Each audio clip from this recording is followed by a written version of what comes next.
been a crazy 24 hours, but we made it happen. And the crazy thing is, I hate being put in this position because this was supposed to be the fight. Yeah. He's a great, very, very good prospect, good contender, and he's in my weight class, and so that fight naturally is what was supposed to happen. And I said, all right, let's do it. I've been ready for it. Let's do it. But of course, some things on his side about not being able to make the weight, and also from the UFC side, they have their plans, and so the fight didn't come together. But now, obviously being put in this position to have to fly across the world 9 days and make it happen. It's not new to me. People forget I did it in less than 6 days, before. So ain't nothing new. Fighters fight. Absolutely. Obviously, we remember that Jorge Masvidal and how that went. Walk me through the decision. Was it something that you immediately, Kamaru, said, hey, I'm doing this? I know how badly you wanted the fight. I've listened to you talk about it, but it's a lot, right? You weren't in camp for a fight. You're not flying to Vegas. Obviously, like you said, you're flying to Saudi Arabia. I mean, or to Abu Dhabi, I should say. Yeah. Talk to me about that decision. How hard of a decision was it, or wasn't it a hard decision? It was mixed emotions because I get the call, and where was I when I got the call? I think I just left training. I left training, and of course, this is the thing with me, is this is my job. This is what I do. I'm a professional, so it's not like, oh, I don't have a fight, I don't do anything. So I leave training, and then I get the call from Ali, and I'm excited. But that's just, that's where you are. You're excited of what potentially could be. It's like I'm excited right now about maybe winning the jackpot of $1 billion in the lottery, So I'm excited. And I'm like, okay, let me first and foremost, I always have to I call my coaches and I throw the idea at them. And no one talked me out of it. So I'm like, okay. I said, let me sleep on it because I don't want to be hasty and do something unintelligent. Let me sleep on it.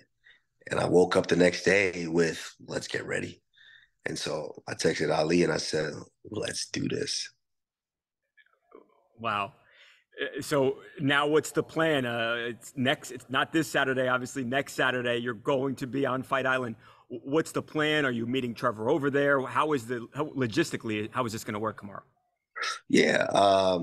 Obviously I've been here in Florida spending a lot of my time where it seemed like there was no fight in sight.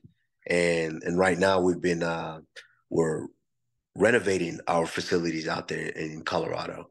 We're getting a newer, shinier facility. So, I've been here the majority of the time, so I haven't been with Trevor recently. And so, being here, of course, I always have a home here. People forget Henry Hooft is here. And so being able to get work with Henry Hooft, George Santiago, my actual jiu-jitsu coach, Cosmo Alexandra, Muay Thai legend, I've been able to get working with those guys, and it was an easy no-brainer. So now, we make the call. I talk to Trevor. Hey, what do you think? He doesn't talk me out of it. I'm like, all right, let's go. We meet on over there, and let's go do this.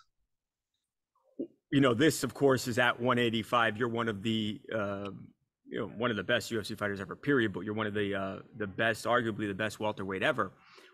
How will you look different? What is going to be different fighting at 185 as opposed to 170? Well, I'm taking the fight on 9 days' notice, so I don't have to get off that extra that 20 something pound as usually, and killing myself to do that.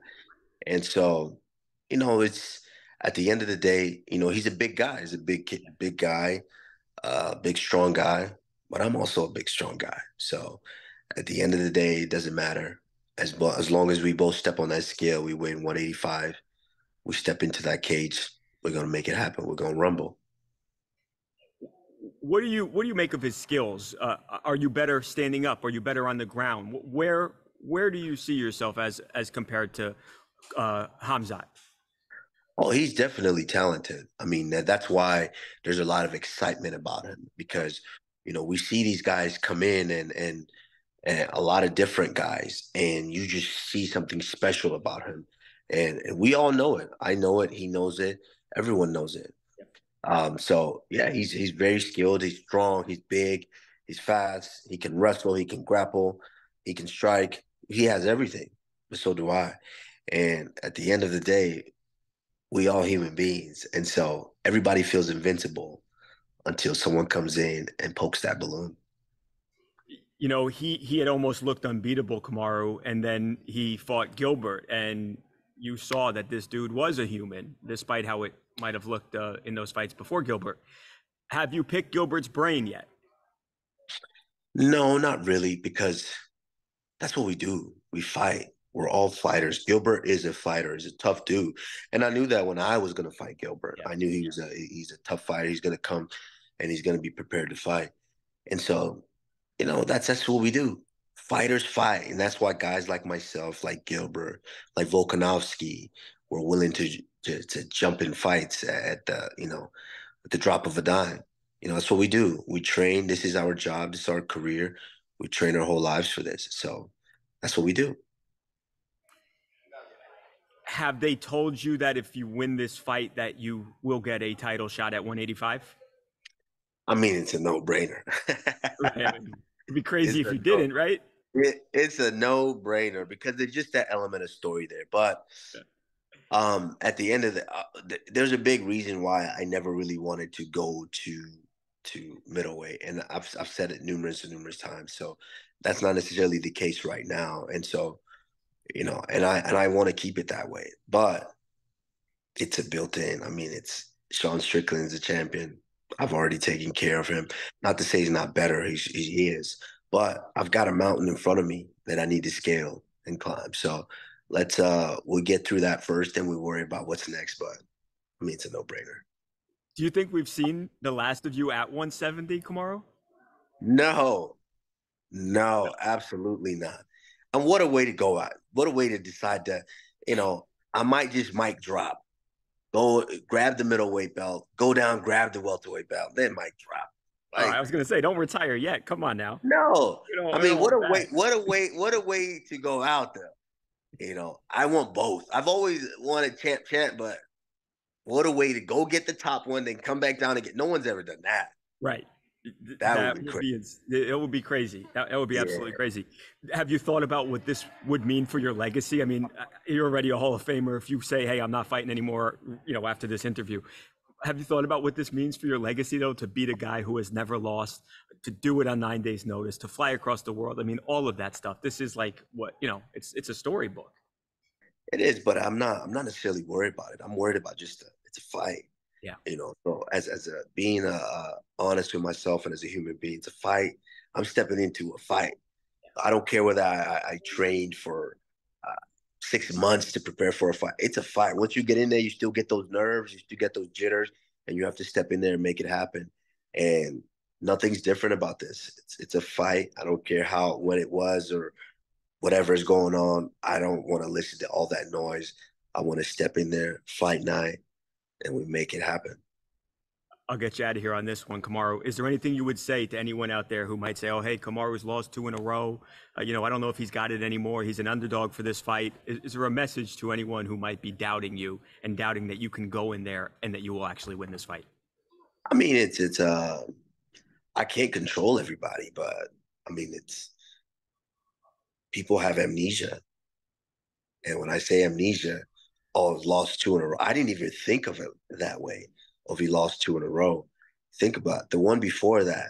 What was happening before? A minute left. 48 seconds left. It Right. You wasn't won even 24 minutes of that fight. a close fight. But people have amnesia and people forget about that. And then in the last fight, I mean, that was the worst version of me showing up right there. Right. And still And close. we saw what that fight looked like. So for people to even think that or say that, I mean, it is what it is. They must have forgot. So uh, I can't speak for them, and I don't care to speak for them. I never spoke for them when they recognized that I was the pound for pound best in the world. So this is no different.